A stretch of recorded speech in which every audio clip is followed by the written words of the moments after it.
G'day, welcome to Mark and Sam After Work. Today I want to just do a little bit of a roundup on our shooting season. Our dry season, or the extreme long range shooting, is pretty close to up. Not quite yet, in the fashion of there hasn't been enough rain to completely stop it, but cloudy days and cooler weather and all that sort of stuff are certainly here, and the rain's sort of starting to move in. So means we carry on. We're going to come back into the 1,500 yards, 1,000 yards sort of stuff. Still lots of stuff to do, lots of videos, but I'd like to do a little recap on what our ELR season went like.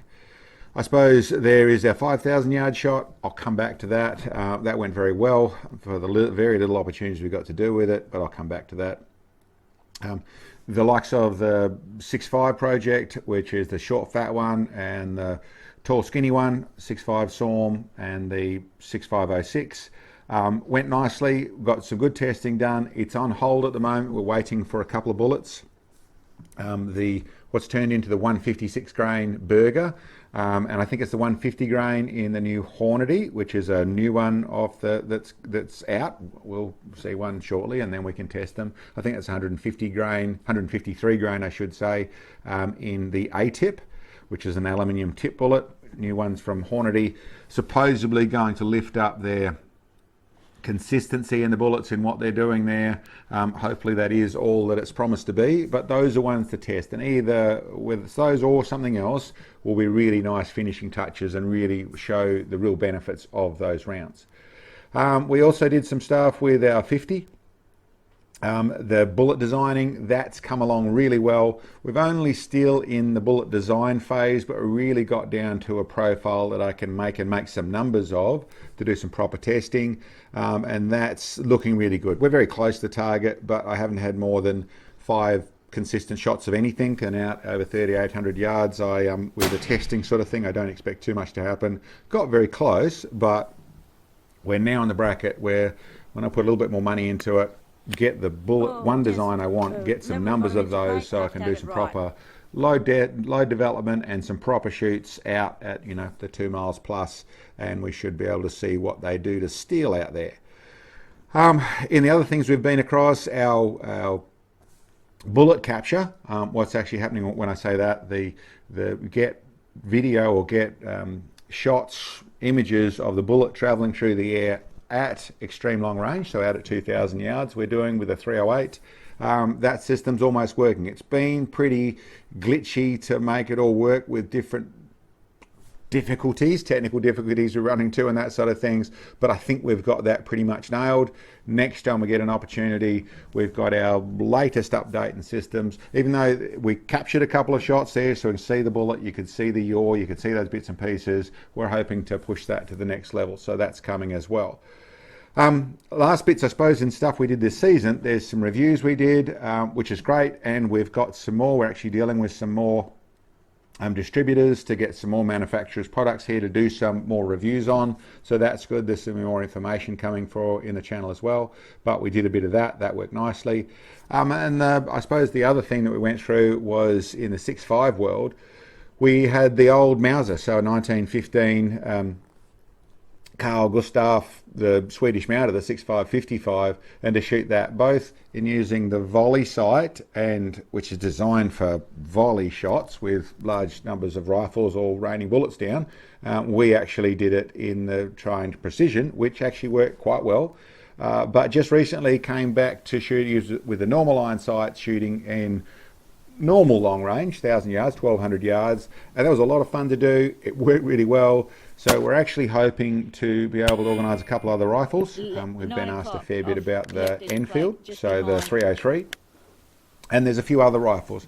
We don't have all the choices. Some of the semi-automatics and that sort of stuff are not things that are easy for us to do legally over here. We'll work on that side of things. But at the moment, turn of last century, the old Bible collections, which are amazingly accurate, old stuff, which still does the job really well. Fun to put those together, and people seem to enjoy them as well. So, back to that 5,000 yard shot. Listen, it went really well, but in the fashion of the shots we got at it, but the season was very challenged. We had the first 2/3 pretty much of our shooting season, because of the crop rotation and that side of things on the property we work on, or that we shoot on. The first 2/3 of the season we weren't able to use it. There was crop on it, then there was baling on it, then it was not able to be used. The week that it was able to be used, it was cleared. Weather went to mud a little bit. It was raining, it was winding, it was clouding, it was everything. But pretty much spot on a week into that, we got a beautiful day, went out there and had our first crack at it, having not fired the thing for a year, that neck of the woods. Went really well. Was really, really happy with how that worked. Almost hit it, so it was awesome. Ready to go it again, but weather turned to mud again. And I haven't looked properly, but I think it was 2 or 3 weeks. We got another opportunity, and once again, amazingly well, but didn't hit the target. But I have to say, in truth, for the engineering side of it, we've done it. It's shot really well. When you've just missed the target several times now by inches, in a 24-inch target at over 5,000 yards, we are well inside the brackets of anything that I could realistically call precision shooting. I suppose what I'm saying is, if I was trying to shoot a fly at 100 yards, we've done it, and we've done that moderately consistently. What we're actually trying to do is shoot a wing off the fly without killing the fly at 100 yards, and that's a bit trickier. So we haven't quite got to that place, but very happy with it. But rest assured, I'm not going to give up. When the weather has turned to mud, those are the only 2 opportunities we had. Doesn't matter, it's not something we'll give up on. We'll be back at it next season, hopefully. We're not in any control, by the way, of the rotation side of things, and to a degree the farmers only can control what they can. The weather does what it does. So we'll see how the season goes. If it's an early finisher, there'll be more time for us. If it's not, there won't. But yeah, anyway, that's still going very well. The other things that I want to grow into, what I should say. One of the other details on that, the weather for us. Listen, it is a little bit like that. We need the right conditions to be able to see, but we actually don't need as precise a precisions to do the job as we go on about.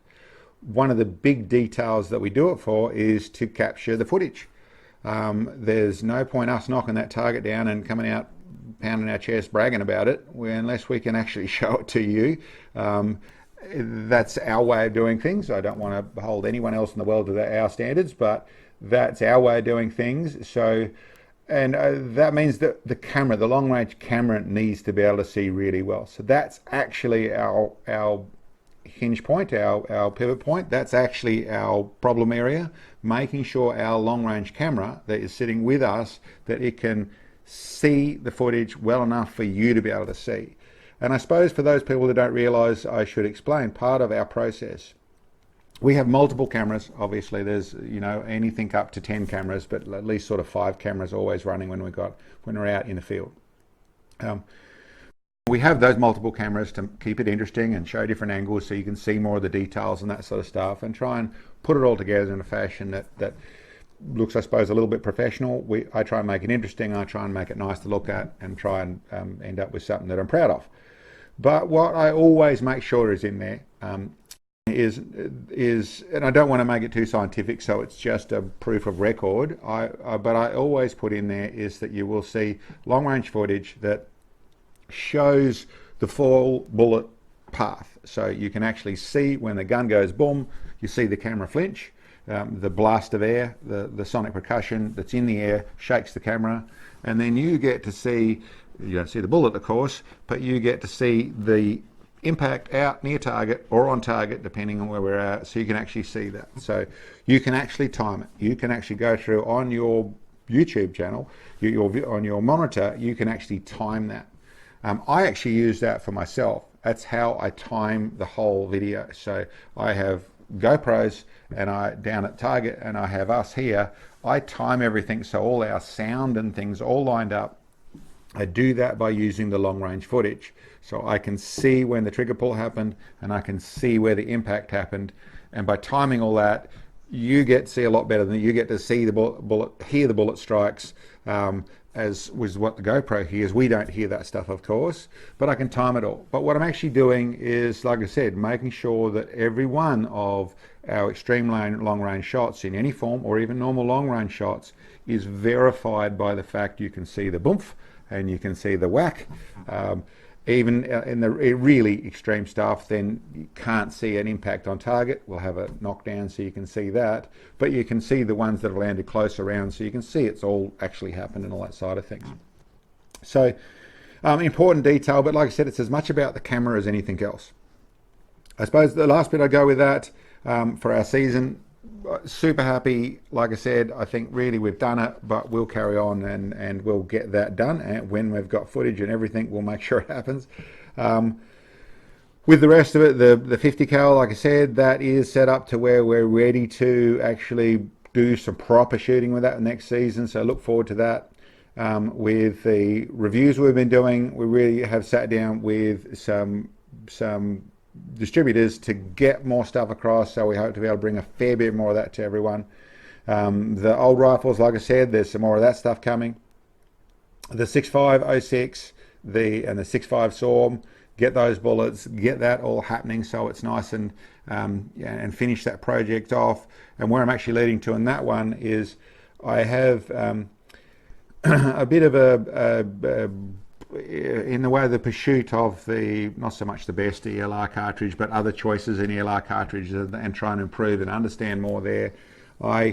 Because of the good results I saw out of the 6.5 Storm, 6.5 Gap RS Storm, that's the 4S Storm, I should say, that being a short fat one, being a very efficient, slightly wider case, I plan to do a case or a cartridge, a rifle setup with a 6mm Storm, so running like the 115 grain 6mm bullet with a larger case in it. So I plan on doing that, see how that performs. And in a similar nature, for different reasons, we're probably going to take our 50 and put a 416 barrel on it and run the 416 Barrett. For something that I think a lot of people may not realise, that's used quite a bit in ELR competitions. From what I gather, the main reason it's used, apart from it is efficient, it's very accurate and that sort of stuff, it's largely used because the impacts that it does, when it actually hits a rock or hits something, it puts up more dust. It's a bigger bullet, so it hits harder out there, puts up more dust, and that makes it easier to spot your impacts. So it's easier then to get onto target. I think that's double-edged sword, that one. You get that side of things, but equally there's more push on you down at the rifle end. So then previously at least, and previous testing to go with that, not my testing but other people testing, would put the likes of the 375 Shytech or 375 Shytech Improved a little bit in front in the extreme accuracy side of things in the 416, because it's not pushing you quite as much. Now, there's probably people that disagree with that, and obviously technology's moved forward, and with rifle setups, I've done a lot of work with the likes of my 50, with the bipod and things to make it shoot well with an 800 grain bullet. So to come down to half that weight bullet in the 416, half, a little bit over, and see how well that shoots, and do a bit more of a my feelings comparison, I think that's a relevant thing. So going to try that one as well. This is all probably heading to a cartridge that's in between all that stuff, 6mm and 416. But yeah, listen, anyway, it's stuff that we've got coming for the next season. We've got more coming with our bullet capture. Like I said, that's set up, so I hope we can capture that. Another thing I should say that's coming, which we're going to do more testing with, is this little new system here, which we did some testing with. Well, a couple of things I should say. One is we're going to do a bit more work with our shotgun stuff and see how it's going out there. Probably trying to see if we can find ourselves a rifled barrel to do not offhand stuff, to try and see if precision shotgun is conceivable. So we'll see how that one goes. But this little thing that they got in front here, which is the tripod, I suppose you'd call it. It's got 3 legs, but it's a prone position spotting scope system made to try and deal with those windy conditions, to try and help my little spotter Sam do a bit better, make it a bit easier for her in the windy conditions. Hi guys, yeah, looking forward to using that. And I just wanted to say, with our 22 long range, the FTC target, I really enjoy using it. It's going really well for us. We've put probably over 10,000 rounds onto our unit, and it's functioning really well. But it's personally helped me with my shooting. I really like it. And to want to say thank you. So to all the people that we've dealt with throughout the year, for our other businesses, to manufacturers and suppliers, to our subscribers and people who brought our products, and for watching, thank you very much. Yeah, listen, thanks very much, guys. We appreciate all the support we get, and we're a growing channel. We might be growing slower than most, I suppose, but we still are growing. Where we really appreciate all the viewers and subscribers and comments and all that sort of stuff. And we get a fair bit of feedback that there's more and more people that we're helping with what we're doing in the way of trying to put things forward, trying to break it down and make it a little bit simpler. I'll always stress that I'm not the professional. This stuff has all been worked out by years of playing in the paddock, shooting and making sense of things, using the mechanic in me to figure out the mechanics of it to make it easier. But listen, it's very rewarding to hear that it does help people. That's awesome. And yeah, from me too, thanks very much, from both of us. Thanks very much for checking in on us, and we'll catch you next time. Bye for now. Hi guys, Sam here. For folks that are interested in our products that you will have seen in our videos, these are all products that Mark has designed through our experience in ELR shooting. We manufacture them here ourselves, the likes of our adjustable bag bases, bag riders, bipod systems, muzzle brakes, shot data recording sets, and even our great fun little 22 long rifle target. These are all available in our web store, the links to which are below this video, along with our contact information. And guys, we work hard at putting these videos together, so we appreciate all the help we can get. For those of you who haven't subscribed, don't forget and hit the bell so you get notifications of when our videos come out. It would be awesome to get some financial support. So for those of you who can, you can purchase support bits on our web store, which help us bring these videos to you. Thanks for watching. See you next time.